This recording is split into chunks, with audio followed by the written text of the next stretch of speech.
그러나 블록체인이 들어가서 특정 분야를 바꿀 수 있는 것들은 많다고 생각합니다. 예를 들어서 불공평한 일이라든지 아니면 서로를 믿지 못하는 분야들, 이런 분야들에는 블록체인이 들어가서 원칙과 기준이 지켜지는 그 세계에서는 정의로운 사회를 구현할 수 있는 기술이 블록체인이기 때문에 이 블록체인이 사회 전반에 공급이 되게 되면은 결국에 자라날 다음 세대들은 더 평등하고 선택의 자유를 누릴 수 있는 사회에서 살게 되지 않을까 그렇게 생각합니다.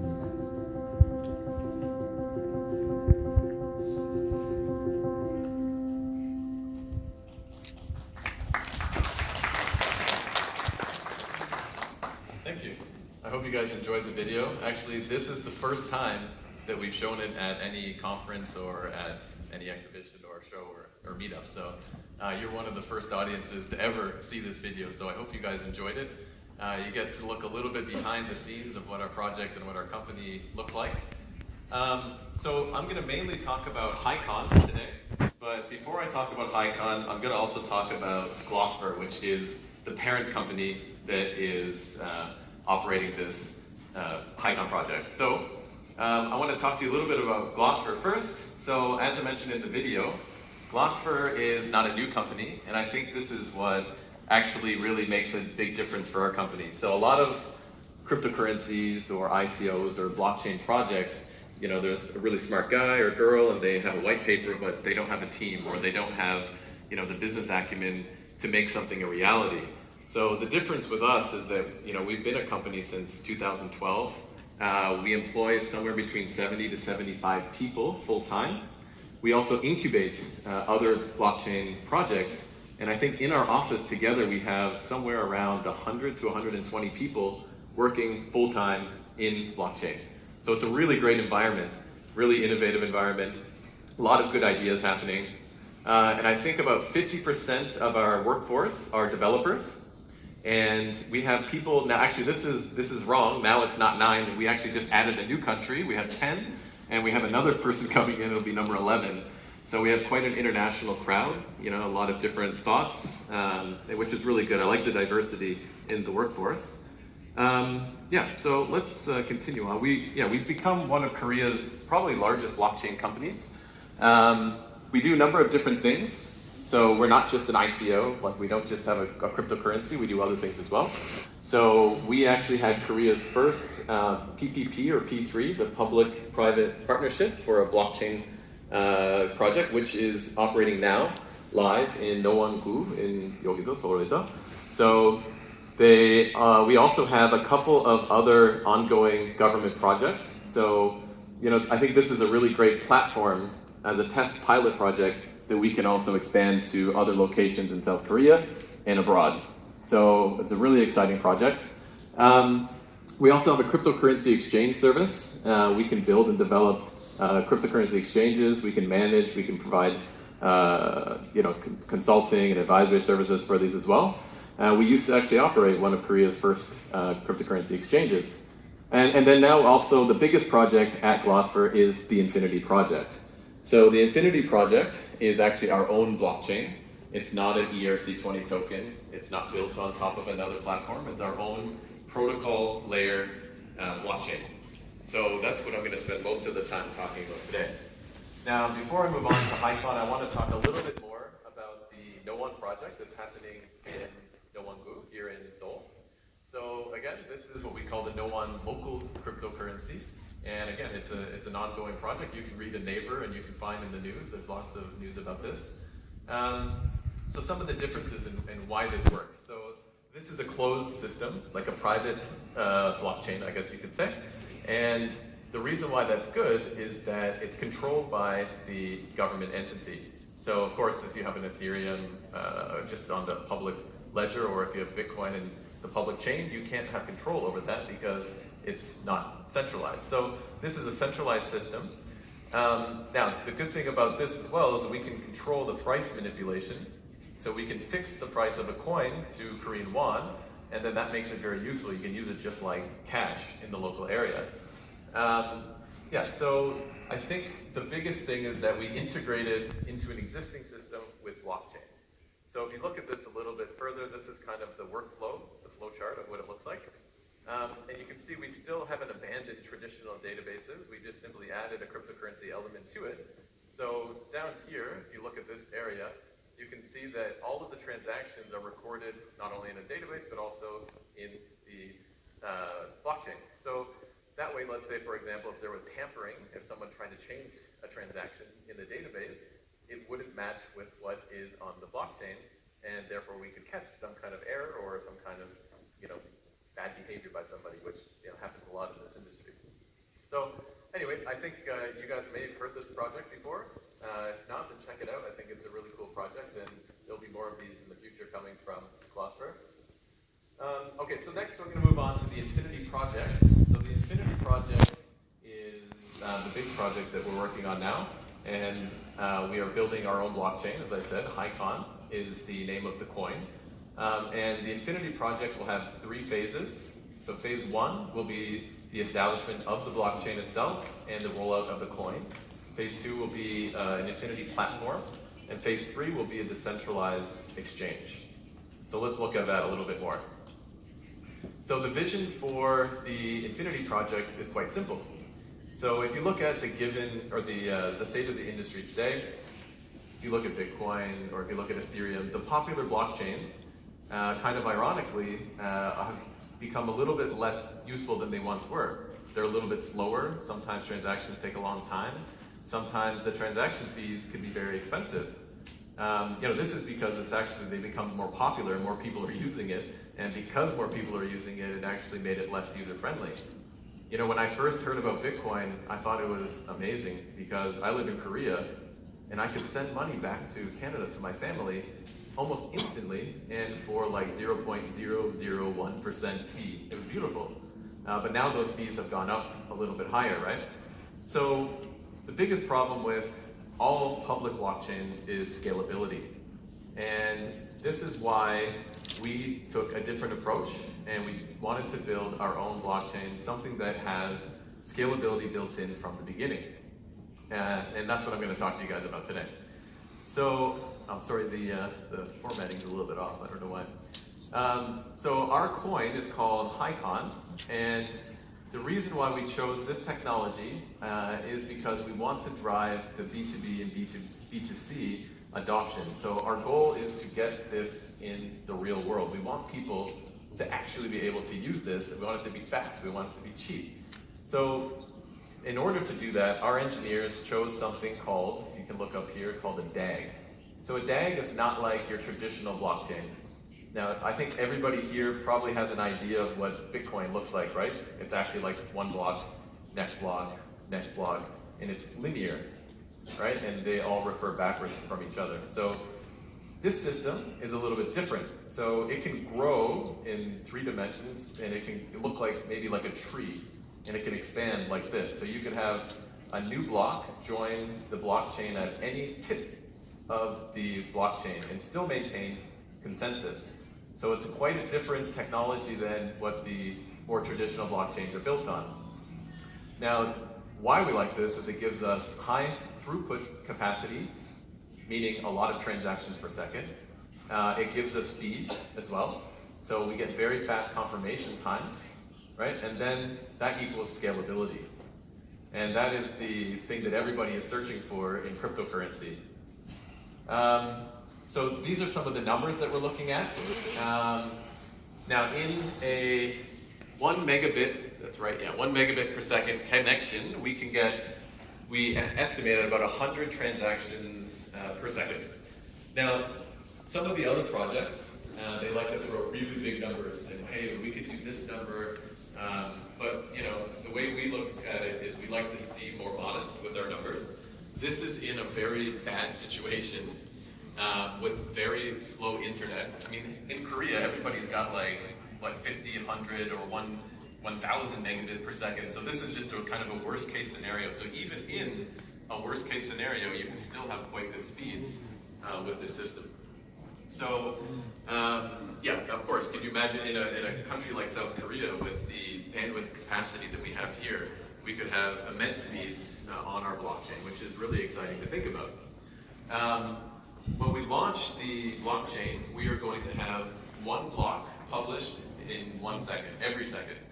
So you know some of the other blockchains like Bitcoin and Ethereum, you have to wait for a number of seconds or a number of minutes before the next block is published. But in our blockchain, we'll have one block in 1 second. And actually, the theoretical model allows for up to 10 blocks in 1 second to be published simultaneously. However, our engineers have decided to start, kind of slow and modest to make sure that the network is strong, it's robust, it's safe, and then we could then ramp up our blockchain, the block publication speed in the future as we need more transactions and more capacity. So, people ask, what are some of the potential use cases? Of course, right? How are we going to use this? So, of course, if we have something that can handle so many transactions per second, something that's fast, something that's cheap to use, well then, suddenly, you can maybe open the door to having, retail or point of sale capabilities. So you could go to the store and perhaps use it. We could build it into something like an app, a payments app. For example, also micropayments. You could maybe make payments within something like Kakao or inside of a game because it's so quick and it's very cheap to use. Maybe you could even use it for transportation, like your T-Money card. Wouldn't that be great to be able to use blockchain to take the bus or ride the subway? So there are a couple other projects that are using, I'd say, similar technology, but ours is a bit different in a number of ways. One of the big differences between us and say maybe some people here know the project IOTA. It's a similar technology, but one of the biggest differences for us is that we have a permissionless system. So that means there's no master node. We're not, us as a company, as a project, we are not in control of any of the nodes that can make some kind of an executive decision for the blockchain. It's going to be public and decentralized. And then we are using something called in the middle slide here, Spectre protocol, which is some really interesting research out of Israel. And this is what allows us to maintain consensus while we have such high speeds and the blocks being added to the blockchain at all different angles and maybe simultaneously.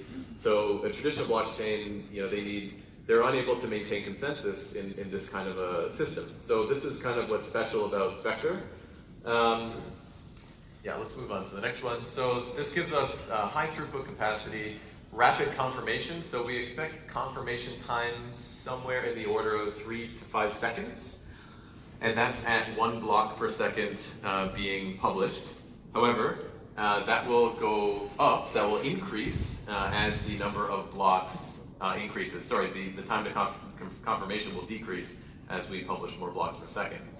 And then in this system, since we have very low competition to get your transaction onto the next block, then the miners are actually incentivized to process as many transactions or validate as many transactions as they can, instead of where we see in some of the other blockchains where they're incentivized to take the highest fee first. Because there's going to be so many blocks happening so quickly, you'll be more incentivized to then just try to process as many transactions as you can, which is we are theorizing that it's a good system to help keep the transaction costs low. So that means that we would actually be able to use it for making payments in every day. Now, of course, this is something that everybody asks us, smart contracts. Where are smart contracts? When are you going to have smart contracts? So in this new technology that we're building in a DAG, nobody yet has actually implemented smart contracts. However, that doesn't mean that we won't have it. We are researching it as well, and our developers are pretty confident with the state of the research now that within 1 year, and maybe even less, we will also have functioning smart contracts on our blockchain. Okay, so phase 2 of the Infinity project is going to be our Infinity platform. So the platform is, I guess the way the developers describe it to me is WordPress for blockchain. We want to make a simple user interface where you can take the coding out of coding, where any company, entity, government, institution could actually implement a blockchain solution quite easily.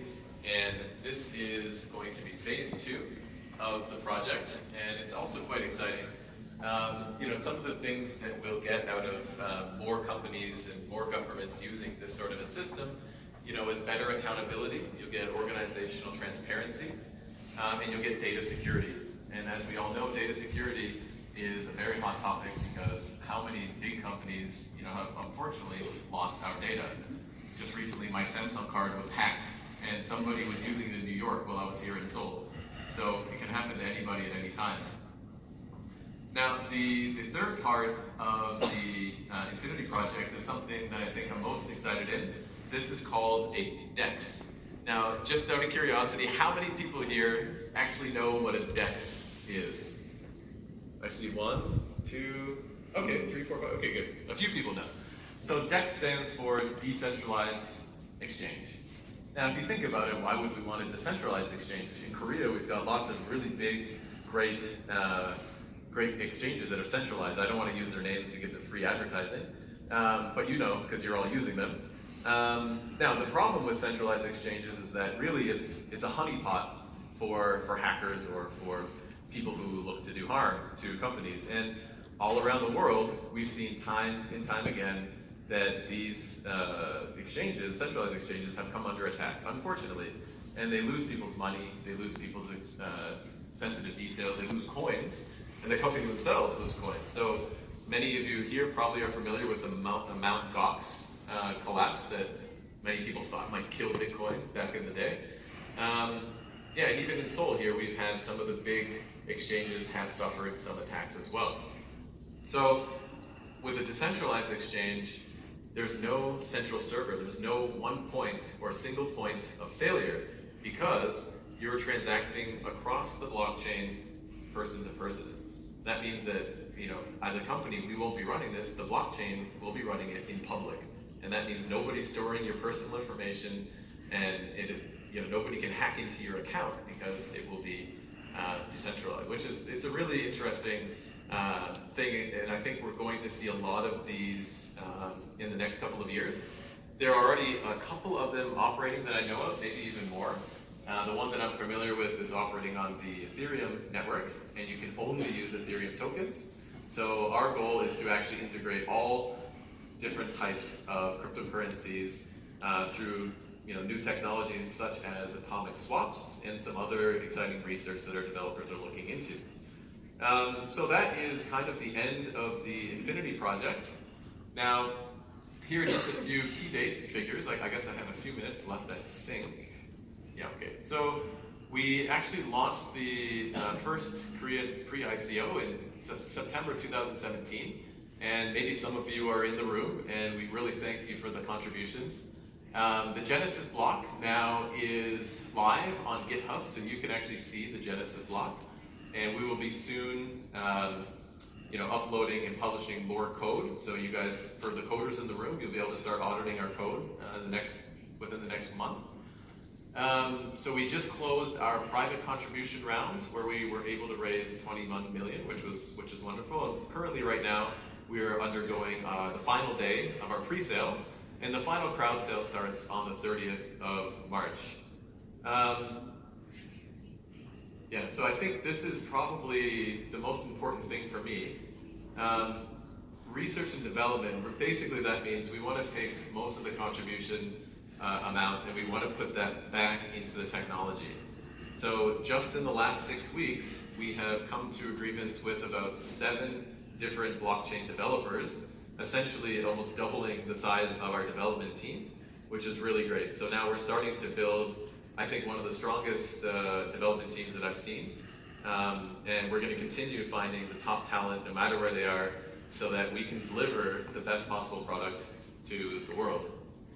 And these are a few people from the team. Actually, I need to update the slides because, like I said, we just signed 7 more engineers, so they're actually not even up here yet because I haven't had a chance to take their picture. So I think that's about it for my thing today. So if you want any information, actually our social media communication manager Josh is in the room as well. You can find us on Twitter, Facebook, Medium, Reddit, YouTube, basically everywhere, and we are trying to be transparent. And if you have any questions, you can ask us in English or Korean. We also have an official Kakao Talk room where you can also chat in Korean if you feel more comfortable with that. Okay, so that's everything for me today, and thank you very much for listening to my talk today. Thank you. 네, 이상이었습니다. 다시 한번